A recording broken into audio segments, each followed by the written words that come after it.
네, 오늘 말씀 전하겠습니다. 오늘 말씀은 의심에 답하다라는 제목으로 창세기 17장 전체를 다루는데 본문 말씀으로는 17장 1절과 17에서 19절 이렇게 4절만 함께 읽고 부분 말씀 진행하면서 채워나가도록 하겠습니다. 본문 말씀 읽겠습니다. 시작.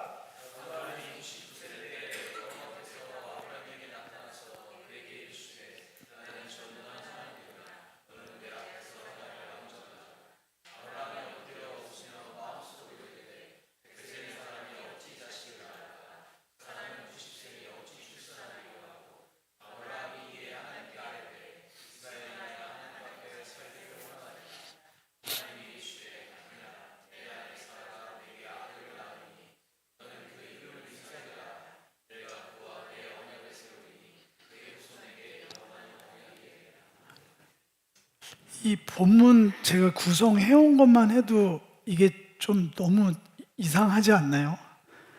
1절 시작하시면서 하나님이 99세 때 나타나서 나는 전능한 하나님이다, 내 앞에 생하여라, 완전하라 했는데 아브라함이 엎드려 웃으면서 이스마엘이나 살길 원합니다, 이러고 있습니다.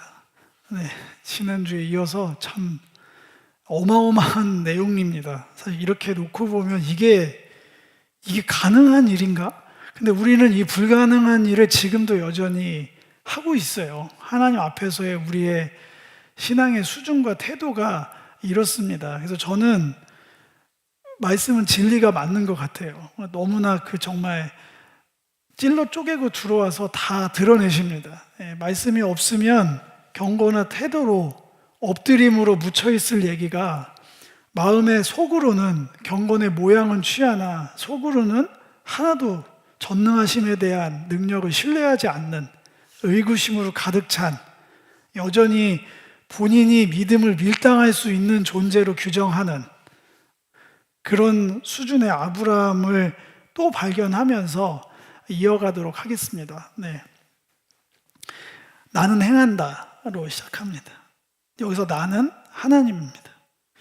지난주 설교에 이어서 이제 99세 때라고, 오늘은 문학적으로 99세로 시작해서 99세로 끝납니다. 본문이 그렇게 99세 된 그 나이를 되게 강조하고 있기 때문에 저도 그렇게 인클로지오를 하면서 시작하는데, 99세 때 여호와께서 아브라함에게 나타나셔서 말씀하셨다 얘기합니다. 우리는 강심장인 게 하나님이 나타나신 게 감흥이 별로 없어요. 신비주의로 막 무슨 되게 고매하게 하얀색 옷 입고 막 1시간 동안 찬양팀 해야 하나님 나타나셨던 게 그때야 좀 감이 오시는 것 같은데, 하나님 여호와께서 아브라함에게 나타나셔서 한 얘기입니다. 그냥 영적인 체험이 아니고요. 이 뒤에 보시면은 얘기 끝나시고 올라가셨다 얘기가 나와서, 이거를 제가 조금 신비스럽게 얘기하면은 이거는 정말 육신을 입고 물리적으로 이 땅에 내려오신 사건이에요. 어마어마한 얘기입니다, 이거는. 그러니까 이 신비가, 이런 것들이 그냥 눈에 보이지 않고 그냥 확 넘어가잖아요. 우리는 보고 싶은 게 있거든요. 이런 거는 중요하지 않아요. 하나님이 나타나신 사건은 우리 삶에 비중이 없습니다. 그게 가장 큰 저는 안타까움이에요. 하나님이 나타나셔서 오늘 본문에 보시면 끊임없이 얘기하시거든요. 하나님 음성 듣고 싶으세요? 제가 오늘 들려드릴게요. 오늘 이 17장 본문 안에는 하나님의 음성이 이렇게, 하나님이 이르시되, 거의 진짜 어마어마하게 한 장 가득 하나님의 음성으로 꽉 차 있거든요. 다른 음성을 듣고 싶으시니까 여기 비중이 실리지 않는 거예요. 이미 공개적으로 하나님의 음성은 가득가득 성경에 기록되어 있고, 하나님이 나타나셔서까지 조목조목 이렇게 얘기를 하시면 우리는 정말 모든 채널을 다 열고 주목해서 봐야 됩니다. 비중을 실어내야 돼요. 99세 때 여호와께서 아브라함에게 나타나서 그에게 말씀하셨다. 나는 전능한 하나님이다. 그 유명한 엘샤다이, 엘샤다이가 여기서 나오죠. 샤다이, 엘은 이제 하나님이고, 샤다이는 뭐 굉장히 오랜 역사 동안 이걸 해석 샤다이가 무슨 뜻이냐에 대해서 굉장히 또 언어학 하신 분들은 많이 하지만 뭐 전능하고 뭐 능력이 많고 뭐 이런 쪽으로 많이 가다가 요새는 거의 이제 산, 마운틴으로 많이 이제 좁혀져요. 이건 투머치로 아는 척 하는 게 아니라 저는 의미가 있어서 얘기를 합니다. 왜냐하면 지금 아브라함에게 나타나신 게 이번이 첫 번째가 아니에요. 12장에 이미 한 번 나타나셨어요. 가나안 입성하자마자 12장 7절에 하나님은 아브라함의 인생에 이미 나타나셔서 이번이 두 번째 나타나신 거예요. 그때 그 언약 하시면서 아브라함이 제단을 쌓고 그리고 아브라함은 산에서 여정을 멈춥니다. 장막을 치고. 그 산의 하나님, 저는 언어학적으로 아는 척 하는 게 아니라 엘샤다이 할 때는 언약의 하나님이에요. 적어도 아브라함, 이삭, 야곱에게는 언약하면 그냥 요새 내용대로 만약에 엘샤다이가 산의 하나님이면 산의 하나님이 뭐지? 산의 하나님? 그게 언어학적으로는 의미가 없는데 전 신앙적으로는 굉장한 의미가 있다고 봅니다. 하나님이 나타나심, 하나님이 언약하신 그 언약을 반드시 지키심, 그 산이라는 의미에서 저는 그 의미로 여러분들에게 전능하심을 나타내고자 합니다. 사실 전능하심과 어울리는 거는 천지창조가 제일 어울려요. 홍해 가를 때가 훨씬 전능합니다. 성경에서 가장 막 10가지 재앙 막 이렇게 이집트의 재앙 쏟아부을 때가 나는 전능한 하나님이다라고 나타내기가 타이밍상 굉장히 좋아 보이거든요. 근데 그때는 자신을 전능하신 하나님으로 계시하지 않아요. 그게 놀랍습니다. 지금 본인의 전능하심을 어디다 걸었냐면 자손을 탄생시키는데 자신의 전능함으로 계시를 하셨어요. 그러니까 저희는 포인트가 다르다. 우리가 전능하다는 건 무슨 우주가 천체가 왔다 갔다 하고 뭐 홍해가 갈라지고 이런 거잖아요. 하나님한테 기대하는 거, 드라마틱한 정말 감정이 격해지는 어떠함을 전능하심과 연결을 하지만 하나님의 전심은 놀랍게 불임 가정에 아이 태어나는 거에 본능에 전능하심을 다 걸었어요. 하늘과 땅만큼의 포인트의 차이입니다. 신앙의 비중의 차이예요. 그렇게 전능하신 하나님으로 나타나셔서 정말 무시무시한 얘기를 하십니다. 너는 내 앞에서 행하여 완전하라. 그냥 원색적으로 번역하면 똑바로 걸어라예요. 똑바로. 흠없이 갈짓자로 갈팡질팡하지 말고 올곧게 한 길만 걸어가라. 내가 보는 앞에서. 원색적으로 판이 얼굴이가 있어. 내가 보는 앞에서 너의 삶의 행로 자체가 걸음걸이가 너의 삶의 여정이 올곧게 바르게 아름답게 흠없게 그렇게 걸어가라 요구를 하십니다.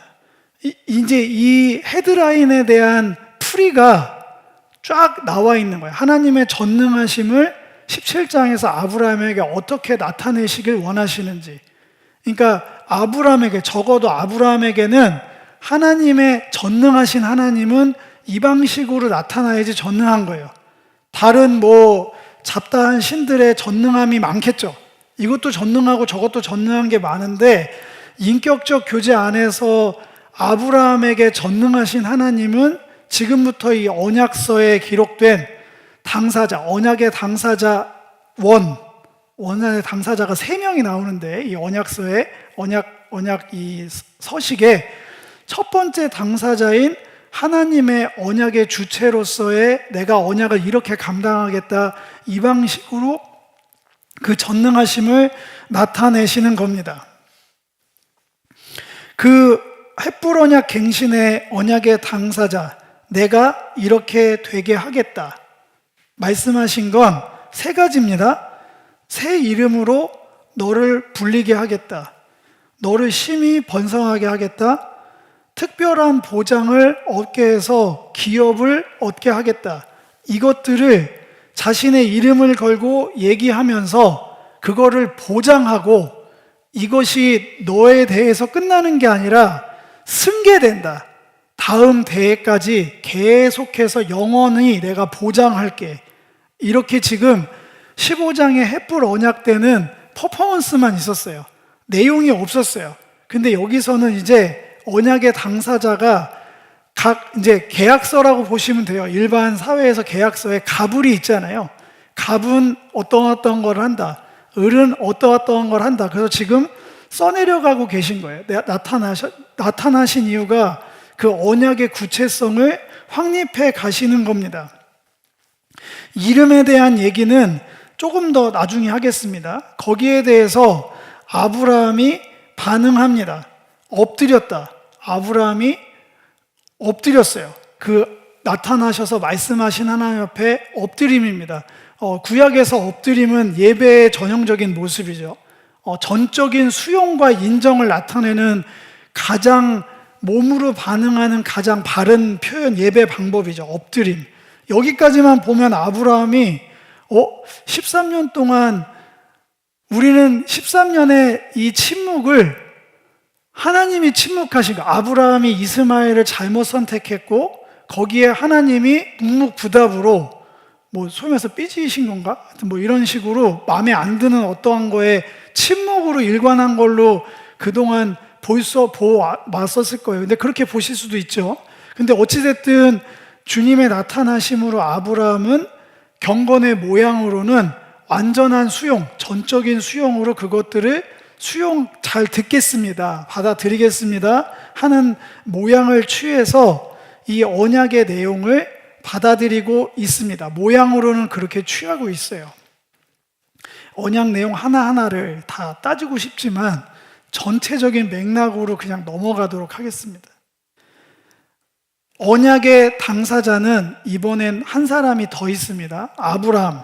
17장 9에서 14절 눈으로 보고 계시죠? 하나님이 또 아브라함에게 이르되 그런즉 너는 내 언약을 지키고 내 후손도 되도록 지키라. 15장에서 지금까지는 일방적으로 하나님이 어떻게 하겠다만 있었는데 17장에 와서는 언약의 당사자, 카운터 파트너인 아브라함에게 요구하시는 것이 드디어 등장합니다. 아까 전능하심이 이름을 바꿔주고 열국의 아버지가 되게 하겠다. 그 다음에 심히 번성하게 하겠다. 땅을 기업으로 주겠다라는 방식으로 자기의 전능하신 하나님으로서의 의무를 표기하셨다면 아브라함에게 요구하셨던 완전히 행하라의 실제적인 내용, 완전히 행하는 것, 하나님 앞에서 똑바로 걸어가고 인생의 모든 항로가 그 길로 걸어가는 게 뭐지? 이런 의문이 들 때 이 텍스트가 나오는 거예요. 뭐냐면 할례를 행하라는 겁니다. 할례를 행하라. 당사자 두 번째 아브라함에게는 할례를 행해서 언약의 실효를 발동되게 하라. 그러니까 계약을 하는 건 일방적으로 이걸 제가 오늘은 텍스트보다 좀 큰 틀로 갈게요. 이게 내용이 너무 많기 때문에 계약을 어떤 당사자가 일방적으로 내가 이거 해줄게만 다 썼어요. 그러면 저는 수지 맞는 장사죠. 나는 가만히 있으면 되겠네. 처음엔 감사합니다 하겠지만 시간이 지나면 어떤 효과가 나오냐면 그 언약은 나랑 아무 상관이 없어요. 계약 관계라고 하지만 실제적으로 저는 언약의 파트너로서 그 언약에 아무런 참여도 하고 있지 않거든요. 전적인 수혜만 받습니다. 공급자는 따로 있어요. 책임자는 갑인 거고 을은 너에게는 블랭크로 돼 있는 거야. 하얀색으로 돼 있으면 이거 속으로 되게 좋겠죠. 좋게 여기시겠죠. 아무것도 할 게 없네. 의심은 가지만 그냥 가만히 있으면 중간은 가겠네. 알아서 다 하시겠네. 그게 좋은 게 아니에요. 그런 관계가 계속되면 뭐가 되냐면 관계가 형성이 안 됩니다. 신뢰 관계가 전혀 형성이 안 돼요.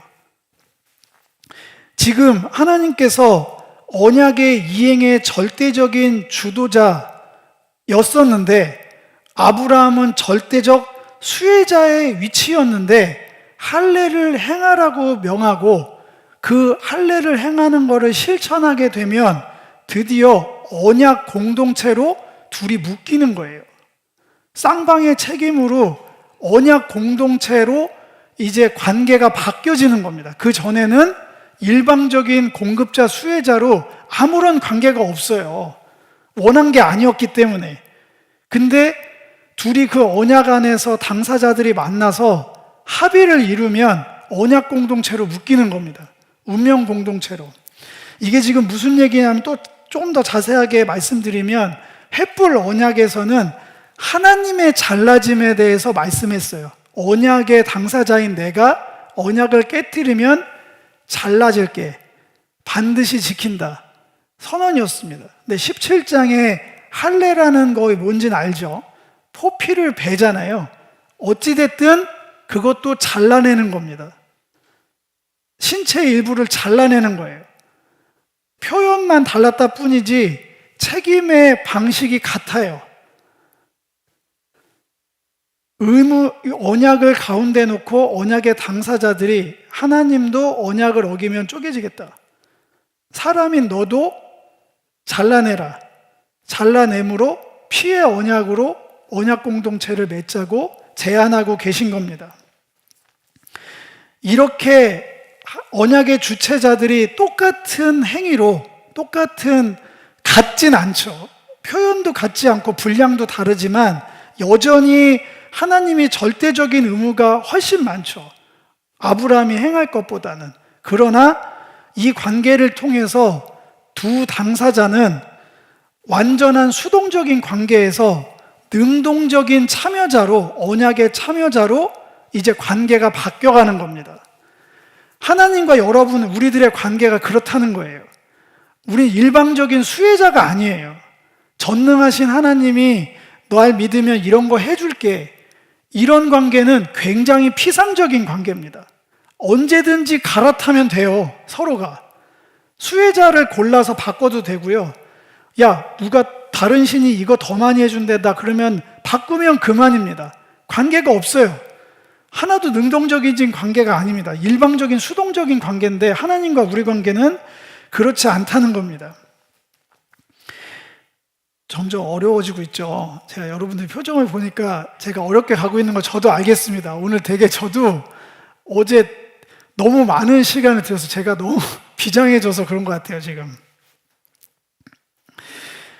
횃불 언약의 갱신의 당사자 세 번째인 사라가 또 있습니다. 사라에게도 하나님께서 무엇을 해주겠다 하시면서 그 당사자로 참여를 시킵니다. 반드시 네 몸에서 아들을 낳게 될 것이다. 불임을 치유하는 방식으로 하나님의 전능하심을 나타내십니다.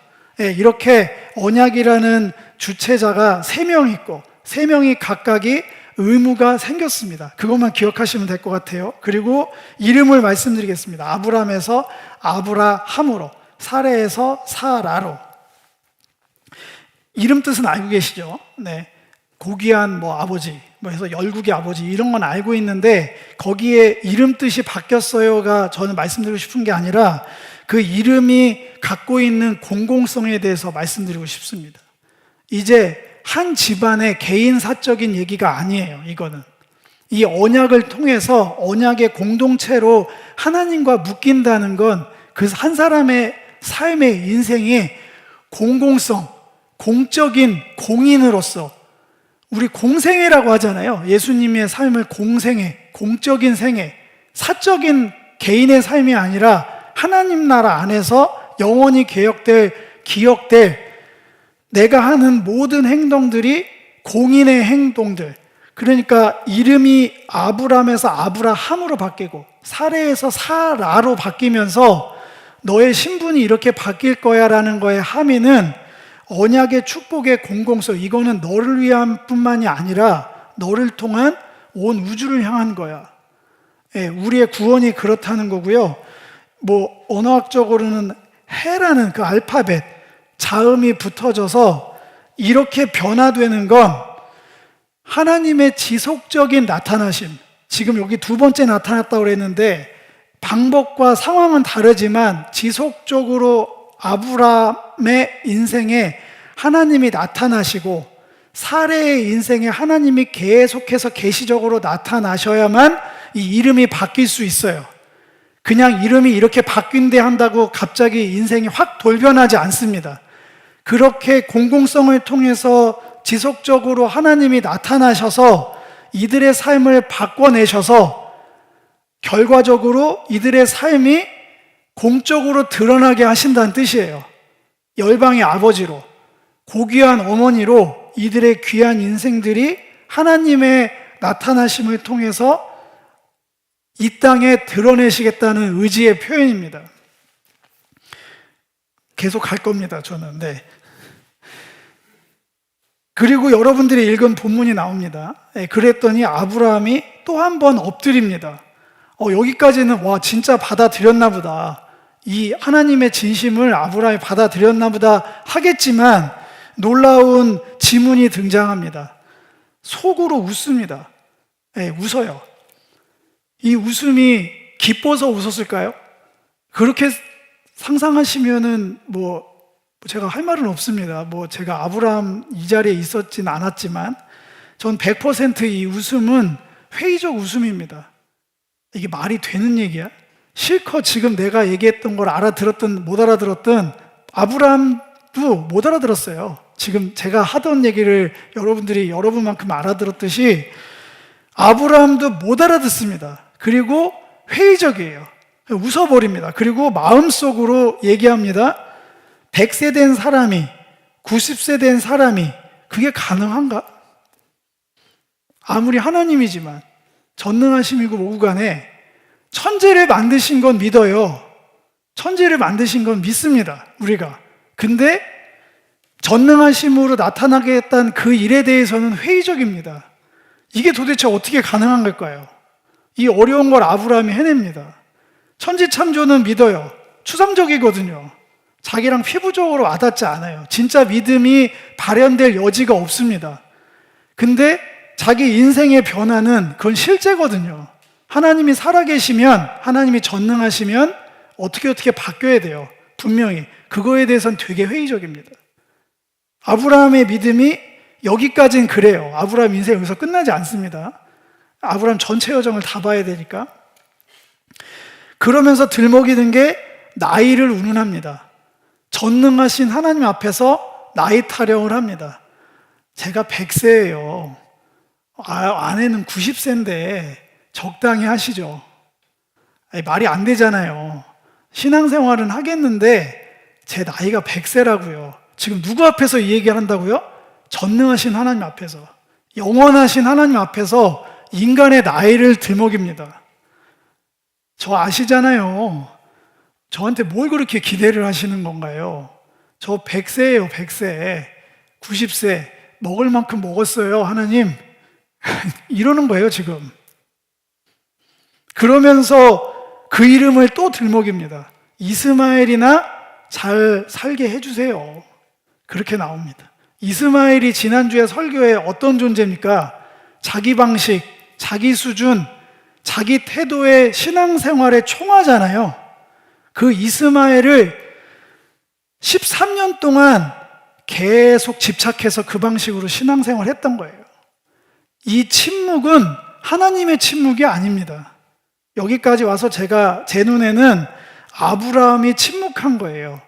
어떻게 침묵했냐고요? 말을 안 한 게 아니고요.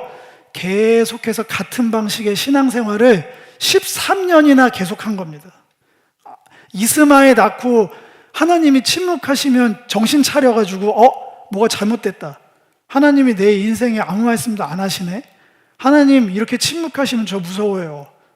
제가 잘못했으나 이건 너무 가혹합니다.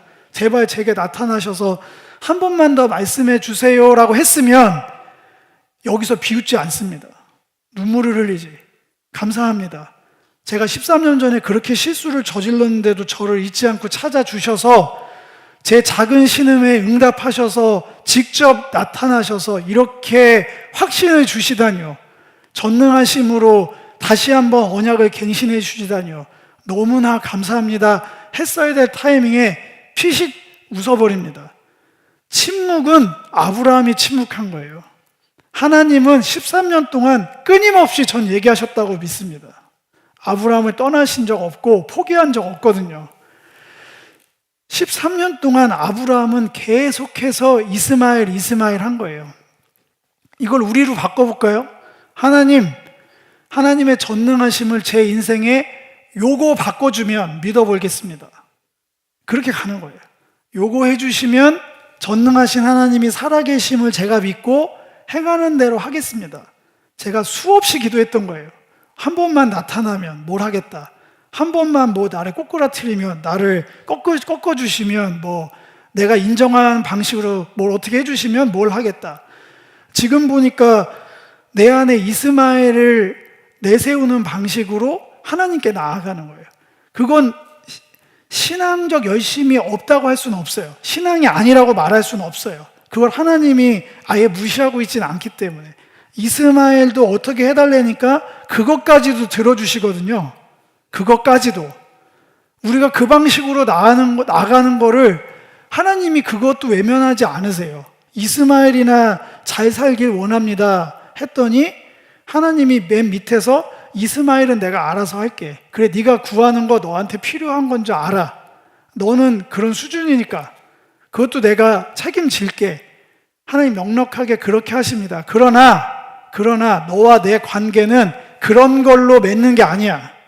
너와 나의 언약적 공동체 관계는 그런 지엽적인 걸로 형성되고 유지되는 게 아니야. 그러면서 어마어마하게 얘기를 하시죠. 내가 하나님이 이르시되 아니다. 그건 신앙생활 하는 방식이 아니다. 나와 인격적 교제하는 방식이 전혀 아니다. 너와 나는 정확하게 사라가 너한테 낳을 아들을 중심으로 만나야 돼. 그거 말곤 전부 다 격가지야. 전부 다 지엽적인 거야. 전부 다 이스마엘이다. 그게 될 때까지 계속 나의 전능하심은 거기다가 올인할 거야. 내 언약의 성취는, 나의 중심은 거기 있어 라고 얘기를 하고 있는 겁니다. 정말 아브라함은 이때까지 하나님에 대해서 무지합니다. 그리고 정말 자기가 셀프 고백했죠. 아무것도 못합니다. 아무 보탬도 안 돼요. 맞아요. 100세 돼서 보탬이 안 돼요. 신앙생활에. 90세 돼서 할 수 있는 것도 하나도 없어요. 본인이 은연중에 본인 스스로 자기는 하나님 앞에서 아무것도 모르고 아무것도 못하고 있다고, 못하는 존재임을 셀프로 자백하는 순간입니다. 근데 이거를 회개로 고백을 했었어야 되는데 하나님 앞에서 자신감 있게 자기 무능과 무진지도 모르고 하나님 앞에서의 불신을, 그 의구심을 그런 방식으로 드러냅니다. 거기에 대한 하나님의 답변은 이삭이에요. 이삭. 아브라함의 침묵을 끝내버리시는 하나님의 끝없는 자기 계시의 끝판대장이 이삭입니다. 내가 이삭을 통해서 나의 전능함을 드러낼게, 나의 진심을 드러낼게, 이렇게 답변을 하십니다. 여기서 이제 아브라함의 인생의 침묵은 끝난 거예요. 아브라함의 땅의 방식으로 신앙생활은 강력한 전환점을, 변곡점을 맞게 됩니다. 주님의 이 강력한 계시 앞에서 그 어떤 의구심도 녹아내리는 거예요. 이제 오늘은 발생한 거 아니지만 이삭의 탄생을 전후로 해서 아브라함의 신앙이 완전히 바뀌어요. 그 전까지 아브라함은 제가 여러분들한테 얘기하듯이 우리랑 어느 정도 동질감이 있어요. 공감대가 형성이 되는데 아브라함 낳고 나서는 넘사로 바뀌어요. 완전히 그때는 포커스가 핀이 딱 맞아지거든요.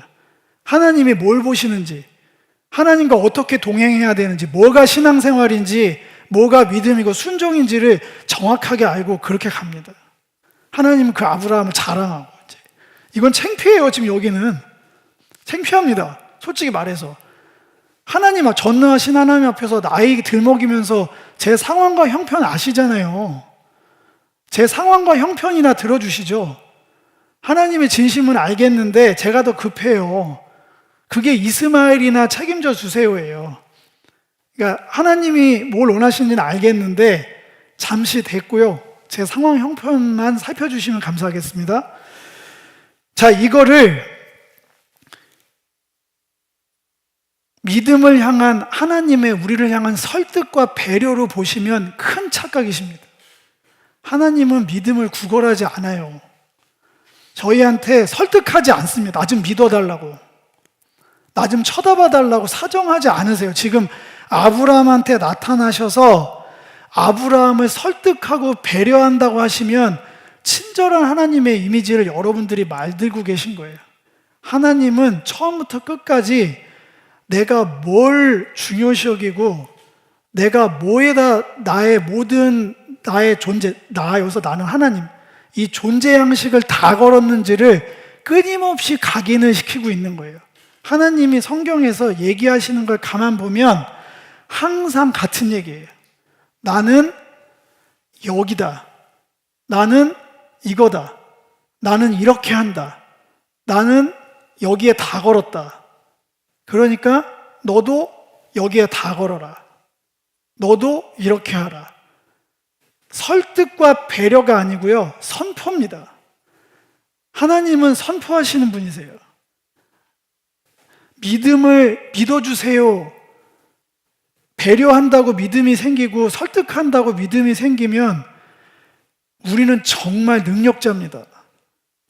정말 지식으로 충만한 사람들이에요. 그러니까 우리가 아직 갈 길이 멀었다고 지난주에 설교한 거예요. 우리가 할 수 있는 최선은 하나님의 방식 그대로 그냥 선포하는 거예요. 하나님은 이런 분이시고 이렇게 역사하시고 이렇게 언약하시고 이렇게 실행하셔. 거기에 반응하고 반응하지 않고는 듣는 사람의 몫이에요. 설득하고 배려한다고 찡찡댄다고 윽박질른다고 되지 않습니다. 그건 하나님의 몫이거든요. 우리의 몫은 할례예요. 아브라함에 얘기했던. 계속 가보겠습니다. 마무리 갈 때 정리가 되니까요.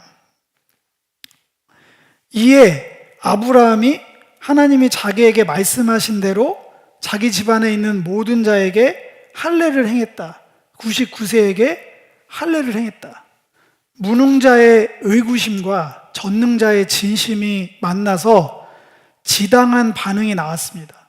하나님을 만나면 이 반응이 나오는 게 당연한 거예요.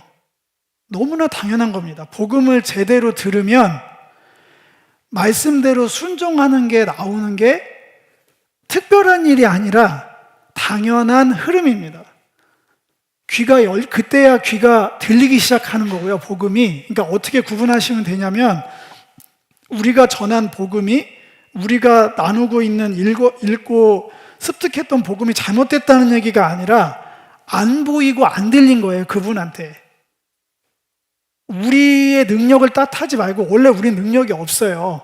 복음은 하나고, 그 온전한 복음을 우리가 전할 때, 반응할 때 반응이 안 나오는 건 들리지 않고 보이지 않기 때문이에요. 눈이 열리고 귀가 열려야 그게 들리고 보이죠. 그러면 당연히 반응합니다. 전능하신 하나님 앞에 무능한 자의 의심은 녹아내릴 수밖에 없어요. 진짜 만나면. 할례를 통해서 하나님과 인간이 드디어 동참하게 됩니다. 거기서 만나는 거예요. 할례라는 방식으로 똑같이 잘라짐을 통해서 하나님도 잘라지고 인간도 잘라짐의 방식을 통해서 언약 공동체가 형성되는 거예요. 그렇게 하늘의 하나님이 땅의 인간이 만나는 순간입니다. 실제적으로, 형이상학적으로 불라불라 안개처럼이 아니라 실제적으로 몸에 새긴 언약으로 실제적 증거로 그렇게 만나는 거예요. 언약관계의 온전한 성립으로 마음과 태도의 일치를 원하시면서 전능하신 하나님 앞에서 온전하게 행하라고 말씀하시고, 그 온전하게 행함이 할례라는 방식으로 작은 성취로 이 17장은 끝납니다. 잠깐 뒤로 가기 전에 온전하게 행함은, 이 요구는 뒤로 가면은 왕들에게 요구하던 거였어요. 하나님께서 하나님의 백성을 다스리는 왕들에게 너희들은 내 앞에서 행하여 안전하라고 요구를 하셨습니다. 그걸 아브라함에게도 요구를 하신다는 건 하나님은 지금 아브라함을 왕처럼 보고 계신 거예요. 그걸 바꿔 말하면 하나님의 형상에게 요구하시는 것들입니다. 완전히 행해라. 하나님 앞에서 완전하게 행하는 존재로 그들을 부르셨어요. 왕의 덕목으로, 하나님의 형상으로 불러주셨습니다. 자, 이렇게 하고 이제 이 얘기를 그냥 들으시면 돼요. 들으시면 되고 이제 마지막으로 가면서 정리를 좀 하고 싶습니다. 할례는 다시 말씀드리지만 수동적인 언약의 수혜자, 아무런 언약과 관계가 없는 그냥 인간이었던 그냥 땅의 사람인 아브람을 할례를 통해서 잘라짐을, 표피를 잘라냄을 통해서 하나님과 언약 공동체로 묶어주는 입문 과정이에요. 실제적인 인격적 관계는 할례를 통해서 만들어지고 18, 19, 20, 22, 22장까지 온전히 행하는 과정들이 계속해서 한 스텝 한 스텝씩 주님과의 동행하는 삶의 여정이 그려집니다. 구약 안에서도 몸의 할례를 넘어서서 중심의 할례, 마음의 할례에 대한 강조점이 계속해서 강조되고 있고요. 뒤로 가면 갈수록 언약에 대한, 언약과 할례를 묶어서 마음이 새로워지는 이 새 언약을 향한 마음들이 예언자들을 통해서 계속해서 점진적으로 계시되는 흐름들을 제가 갖고 온 거예요. 참고적으로 제가 하는 모든 설교 PPT는 저희 교회 블로그에 다 올려져 있어요. 그리고 김재현 사모가 다 텍스트로 정리해서 제가 하는 어투를 잘 예쁘게 정리해서 올려주고 있으니까 이렇게 유튜브로 들으셔도 되고 블로그 참고하시면 더 좋습니다. 다 공개돼 있어요. 제가 이걸 뭐 저작권이 하나님인데 제가 가져가서 뭐 하게요, 이거. 다 공개돼 있으니까 참고하시면 될 것 같고요. 이 마무리 과정에서 이제 우리는 할례를 행하지 않잖아요. 이 세례 얘기로 좀 집약해서 가보려고 합니다. 할례는 영원한 성격을 갖고 있고요. 영속성을 갖고 있고 아브라함 언약의 증표죠. 이 언약이 계속해서 승계되고 보장된다는 증표로서의 할례의 중요성이 있습니다. 구약의 할례를 통해서 아브라함 공동체는, 믿음의 자녀된 아브라함의 공동체는 언약 공동체로 들어가게 됩니다. 신약 백성인 우리는 새 언약으로, 새 언약 백성, 새 언약, 성만찬 때 언약 백성 된 우리도 똑같습니다. 가만히 생각해 보세요. 예수님께서 대위임 명령이라고 하시는 유언처럼 남기신 마지막 말씀에서, 떠나시기 전에 마지막 말씀에서 아버지와 아들과 성령의 이름으로 성찬 베풀라고 하지 않았어요. 아버지와 아들과 성령의 이름으로 세례를 베풀라고 콕 집어서 예식 하나, 나머지는 하나도 예식과 관련돼서 말씀하신 게 없어요. 딱 두 개 있습니다. 성찬과 세례. 이거는 주님께서 직접적으로 제정하신 거예요. 그러면 그 두 개는 가장 중요한 의미가 들어있는 거예요. 성찬은 언약에 대한 의미가 들어있잖아요. 언약, 새 언약. 세례는 할례예요. 그렇게 되는 겁니다. 두 개 붙어 다녀요. 성찬에 참여한 사람, 그래서 예전에 목사님들이 세례 받은 사람들만 성찬 참여하라고 했잖아요. 이게 무슨 무슨 뭐랄까 자격을 얘기하는 것처럼 비춰지는데 그러는 게 아니에요. 하나님의 예수 그리스도에 통한 새 언약이 자기한테 해당되는 사람, 그렇게 세례를 받은 사람은 성찬에 참여하십시오라는 너무나 당연한 얘기입니다.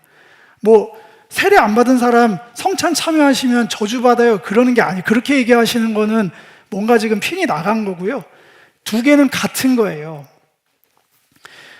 이 성경 구절들 읽어보겠습니다. 갈라디아서랑 골로새서 잘 읽어보세요. 오늘 본문이 다 녹아져 있으니까 읽겠습니다. 골로새 3장 26, 29절입니다. 시작.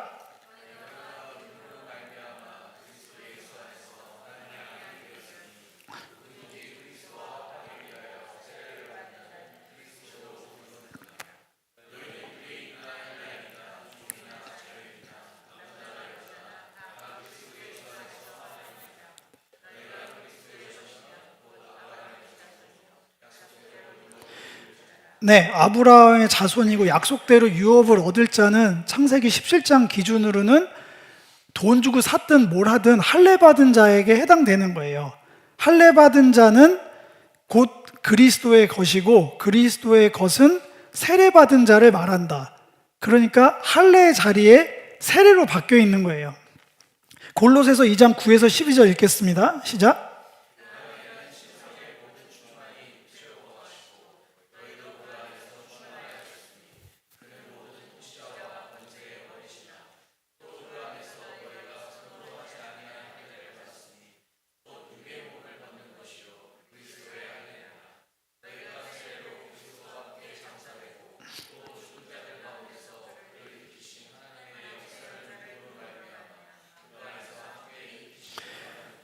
그리스도의 할례가 나옵니다.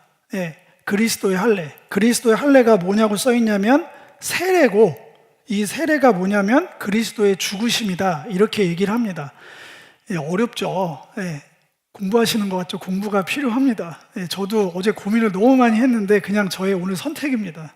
예, 어제 저의 고민을 여러분들하고 나눠서 뭐 때문에 제가 고민했는지는 아실 거고요. 말씀 전하겠습니다. 그리스도의 할례, 주님의 죽으심, 우리가 지금 사순절 기간이잖아요. 예수 그리스도의 십자가의 죽으심이 뭐라고 얘기하냐면 그게 곧 할례였다고 얘기하는 거예요. 아브라함에게 요구하셨던 인간도 잘라져야 돼. 언약 공동체로 들어오려면 사람 편에서 하나님만 잘라지는 게 아니라 사람도 표피를 잘라내듯 잘라져야 언약 공동체로 들어와질 수 있고 새 언약의 공동체로 묶일 수 있어라고 영원한 언약으로 쫙 내려온 거를 지금 사도 바울은 어떻게 해석을 하고 있냐면 예수 그리스도의 십자가의 죽으심이 할례다, 잘라짐이었다. 아브라함에게 요구하신 내 앞에서 완전히 행하라는 요구를 성취한 거다라고 얘기를 하는 거예요. 그러니까 더 이상 육신의 할례는 할 필요가 없다고 얘기하는 거예요. 할례가 없어진 게 아니고요. 할례를 완성하신 거예요. 예수님의 잘라지심으로. 15장에서는 하나님으로 잘라진 거고요. 17장에서는 사람으로 잘라지신 거예요. 십자가에서 그 언약 공동체가 그렇게 만납니다. 우리는 그리스도를 믿음으로 아브라함의 자손이자 약속대로 유업 얻을 자의 자격을 얻게 됩니다. 그거를 되게 품격 있게 어떻게 표현하냐면 갈라디아서를 보면 예수 그리스도로 옷 입은 자라고 얘기합니다. 옷은 그 사람의 행동을 규정합니다. 그 사람의 품격이에요. 그래서 나이 많으면 많이 들수록 옷 잘 입고 다니라는 말 진짜 많이 하잖아요. 그게 맞아요. 네, 그게 맞고요. 이렇게 차려입고 땅바닥에 앉아서 라면 먹진 않아요. 품격에 이 품에 맞지 않는 행동이거든요. 그렇잖아요? 우리가 무슨 옷을 입고 다니는지가 그날따라 쫙 차려입으면 괜히 매너 있는 척도 하게 됩니다. 원래 없지만 젠틀한 척하고 뭔가 친절한 것 같고 여유 있는 척을 합니다. 그 옷이 날개라는 말이 있잖아요. 우리가 그리스도 예수 안에서 세례를 받는다는 건 그리스도의 품격을 입게 된다는 거예요. 온전히 행하는 건 그런 겁니다. 원래는 아니죠. 우리는 원래 그런 사람들이 아니에요. 그 옷을 벗겨놓으면 그냥 자기 원래대로, 원래 본성대로 막 살아가는 그 날 것이 그대로 있죠. 그래서 우리는 항상 옷을 입어야 돼요. 벌거벗고 살면 안 되죠. 그리스도로 옷을 입어야 됩니다. 신실하신 하나님의 영원하신 언약, 그리스도의 할례로 모든 의심과 침묵에 하나님은 답변하셨습니다. 우리 그 얘기 하잖아요. 구약과 신약 사이에 400년간 하나님이 침묵하셨다. 저는 하나님의 침묵으로 보지 않거든요. 사람의 침묵이지. 하나님을 향한 인간 방식 그대로 땅의 수준의 신앙생활을 끊임없이 되풀이하던 아브라함이 13년 그렇게 했으면 이스마엘 물고 빨고 했던 것처럼 400년을 그렇게 한 거예요. 40년을 10번 돌아가오는 세월 동안 그렇게 했음에도 불구하고 말라기 맨 끝에 말라기서의 그 어마어마한 질문이 있잖아요. 하나님을 향한 당신이 우리를 언제 사랑했냐고. 그게 구약의 맨 끝에 기록된 우리가 보는 성경의 맨 마지막 질문이에요. 이 모든 스토리의 결론은 못 믿겠다예요. 당신이 나를 사랑하는지 증거를 대보세요. 못 믿겠습니다. 의심스럽습니다. 아무리 계시를 하셔도 잘 와닿지가 않아요. 거기에 대한 그 신앙생활 패턴을 400년을 이어간 거에 침묵을 깬 게 그 이름을 이삭이라고 한 것처럼 그 이름을 예수라 하라고 하면서 그 침묵을 깨트리신 거예요. 네, 그렇게 해서 신약의 포문을 여셨습니다. 이삭의 이름을 지어주셨잖아요. 예수의 이름도 셀프로 내가 예수요라고 한 적이 없어요. 이삭은 예수님입니다.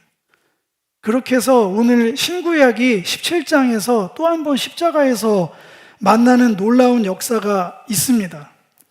여러분들 몇 살 신앙이세요? 몇 년 산 신앙이십니까?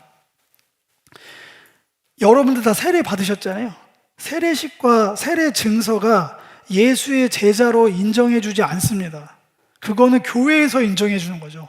교회 공동체에서 인정해 주는 방식인데, 실제는 뭐냐면 예수로 옷 입고 품격 있게 말씀대로 살아가는 게 세례받은 거예요.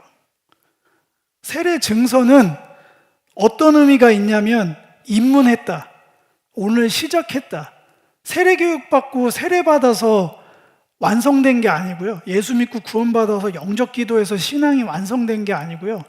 이제 막 언약 공동체로 소속돼서 신앙생활을 본격적으로 시작할 기회를 얻었다 정도로 보시면 되겠습니다.